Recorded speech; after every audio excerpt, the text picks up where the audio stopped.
어제 미래통합당과 국민의당이 추미애 법무부 장관 탄핵소추안을 국회에 제출했습니다. 제출한다고 입장을 밝혔는데요. 들어보시고 오겠습니다. 추미애 장관은 역대 어느 법무부 장관보다도 많은 위법과 품위 손상과 수사의 독립성과 이런 것들을 해친 사람입니다. 본회의에서 민주당으로부터도 많은 찬성표가 있을 것으로 기대를 합니다. 법무부 장관이라는 자리에서 물러날 때까지 야당은 힘을 모아 탄핵 소추를 위한 노력을 계속할 것임을 말씀드립니다. 이재용 부장, 미래통합당과 국민의당이 어제 추미애 장관에 대한 탄핵소추안을 국회에 제출을 했는데요. 이러면서 민주당에서도 찬성표가 나올 것이다 라는 얘기를 못했습니다. 근데 실제 이게 본회의 본떡 넘을 수 있어요? 그래서 기대가 크고 기대다 이렇게 봐야 될 것 같습니다. 그러니까 지금 이제 탄핵소추안이 나오면 가장 먼저 본회의가 열릴 때 이제 보고가 돼서 하루 지나서부터 투표를 하는데 아마도 이제 금요일쯤 투표가 될 걸로 그렇게 언론들은 전망하고 있습니다.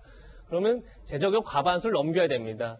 국무위원 탄핵을 하기 위해서는. 그런데 지금 아시는 것처럼 범여권이 180석이 넘고 있죠. 그리고 야당이 이제 110석 정도가 이제 되는 거, 110석 좀 넘을 것 같은데 국민의당을 다 합치더라도요. 근데 과연 그러니까 150석에는 한참 모자라죠. 그런 점에서 지금 얘기하는 건 결국은 여당에서 이탈표가 나오지 않으면 탄핵소추 자체가 의미가 없어지죠. 그래서 여당표에 이탈이 있을 것이다 이렇게 기대하는 발언을 했는데 글쎄요, 과연 지금 이제 초선 의원이 여당에서 절반 가까이 되고 이래서 과연 초선들이 어떤 반란을 일으킬지 이럴지 모르겠으나 사실 당장은 좀 기대하기 쉽지 않은 그런 상황으로 보입니다. 추미애 장관 관련한 논란이 되다 보니까 오늘 동아일보가 단독으로 보도하고 있는 기사가 눈에 띕니다. 청와대 검경 수사권 조정 관련 시행령 잠정안. 이 내용 중에 법무부 장관이 검찰의 수사 착수 과정에 개입할 여지를 주는 조항이 포함돼 논란이 되고 있습니다. 고 변호사님, 이게 지금 저런 식으로 아마 이 동아일보가 보도한 것처럼 수사권 조정안이 된다면 일부에서는 검찰청을 없애도 되는 것 아니냐 이런 댓글도 붙어 있더라고요. 어떻게 보세요? 사실 국가 사회적으로 중요하지 않은 사건이 어디가 있겠습니까? 대부분은 이제 그냥 중요한 사건들을 많이 다루게 될 텐데요. 그런 것들을 이제 법무부 장관이 수사 개시에 대한 어떤 승인권을 가지게 된다고 하게 되면 검찰이 사실 법무부 장관한테 예속이 되죠. 그런데 법무부 장관은 정치적으로 임명하는 자리이기 때문에 그 승인권을 행사하는 과정에서 어떤 정치적인 고려가 많이 작용할 수도 있다 하는 이제 부분이 있는 거고요. 그 다음에 이제 중요 수사인 경우에는 압수수색이라든가 이런 부분들을 이렇게 어떻게 보면 피의자라든가 그 대상자가 모르게 신청해가지고 이렇게 전격적으로 해야 되는 부분들이 있는데 그런 부분들을 법무부 장관하고 승인하는 이런 그 과정에서 어떻게 보면은 그 비밀 유지 이런 것들이 좀 침해될 소지가 있다는 거죠. 그렇기 때문에 장관이 이렇게 승인하는 게 좋지가 않다. 또한 그 검찰청법을 보게 되면 법무부 장관은 개별적인 사건에서만 검찰총장을 지휘하지 나머지는 개입할 수 없도록 되어 있는데 사실상 수사 개시 이걸 통해 가지고 어떤 검찰총장의 독립성이라든가 이런 수사 지휘권을 침해하는 게 아니냐 이런 생각이 드는 거고요.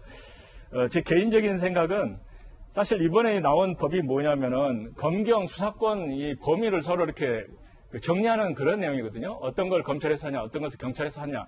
이게 주된 시행령의 내용인데 그 범위를 정하는 걸 넘어서서 이 검찰에 속하는 이러한 사무에 관해서 승인권만 더 붙인 게 돼 있다 보니까 검경 수사권 독립하고도 관계없는 조항이 이렇게 물고 들어간 그런 게 있어요. 그렇다 보면 결국 검찰총장의 권한을 축소하기 위해서 조금 무리하게 어떤 입법한 게 아니냐라고 하는 그런 지적도 나올 수 있는 부분이라고 생각합니다.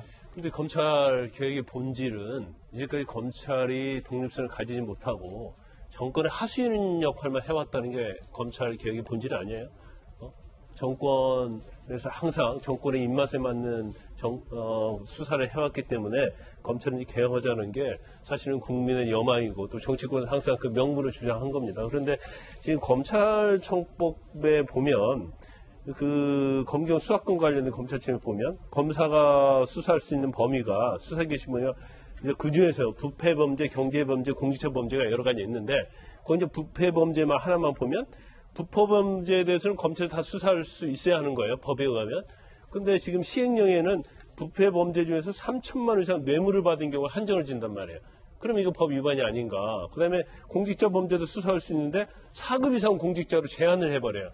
그러면 시행령 자체가 사실은 법규 위반이에요. 그 제한을 하는 것을 말미암아서 그래서 이런까지 왜 검토를 안 했을까라는 좀 문제제기가 있을 것 같고 또 한 가지는 아까 우리 고 변호사님께서 말씀하신 것처럼 그 수사 지휘에 대해서는 개별적 수사 지휘는 검찰총장을 통해서 할 수가 있는데 중요 사건이랄지 국민의 다수가 피해가 발생한 사건을 법무장관으로부터 승인을 받아라. 그러면 이것은 검찰청법에 전형적으로 위배가 되는 거거든요.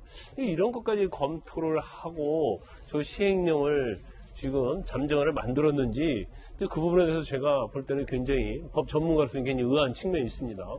이상은 판사 출신의 고 변호사님, 검사 출신의 김 변호사님이 각각 개인 의견이었습니다. 야당 입장은 어떤가요? 네, 지금 이 문제가 사실은 검찰이 개혁하기 위한 과정으로 이 국민의 신뢰를 얻기 위한 과정인데 오히려 정부가 더 검찰에 대한 독립성을 침해하는 것 아닌가에 대한 우려가 일단 첫 번째 하나 제기되고요. 조금 전에 이 시행령에 대한 얘기를 했는데 검찰이 수사하는 과정 속에서 특히 고위공직자 범죄 등을 4급 이상으로 정리를 하게 되면 상급 이상은 또 공수처가 수사하지 않습니까? 그러면 실제로 검찰이 수사할 수 있는 건 4급 공무원만 대상으로 수사할 수 있다는 얘기냐라고 얘기를 하게 되면서 검찰 권력의 과도한 힘 빼기가 결국 국가 전체 시스템의 보탬이 되는가에 대한 문제 제기로 이어질 수 있습니다. 특히 검경 수사권 조정 문제 같은 경우에는 핵심이 검찰 권력과 경찰 권력을 나눠 갖게 되는 일인데 여기에 두 조직 모두 공통적으로 선결되고 해결돼야 되는 건 국민으로부터 신뢰 회복이거든요. 그러니까 검찰 권력의 힘을 많이 빼면서 신뢰 회복을 위한 개혁 과제가 나가고 있으면 경찰 권력도 마찬가지로 국민의 신뢰를 회복하기 위한 여러 가지 노력이 필요합니다. 우리가 지난 기간 참 도직구쇼에서도 많이 얘기했던 버닝썬 사태를 통해서 경찰 권력이 얼마나 국민들과 시민들에게 그 신뢰를 다 주지 못했는지에 대해서도 낱낱이 드러난 적이 있거든요. 그럼 이런 문제에 대해서도 충분하게 국민께 납득할 수 있는 얘기들을 끌고 가야 되는데 지금 모든 일들에 대한 문제를 검찰에서만 찾게 되고 이 문제를 조정하면 해결될 것처럼 이야기하게 되는 것은 결국 이 개혁적 과제를 통해서 국가 공동체를 발전시키는 데는 오히려 제약과 한계가 있는 것이 아닌가라는 생각이 듭니다. 짧게 현실성에 관한 문제 한번 얘기 드릴게요. 4급 이상의 공직자 관련된 범죄 이랬잖아요. 그러면 하급직 하다가 4급 이상이 되는 경우가 있는 거거든요. 3천만 원 이상 뇌물, 1,000만 원, 500만 원 시작하다 보면 3천만 원 되는데 그러면 사실은 3천만 원이 명확히 처음부터 밝히지 않으면 수사를 할 수 없기 때문에 굉장히 제한적이다 이렇게 봅니다.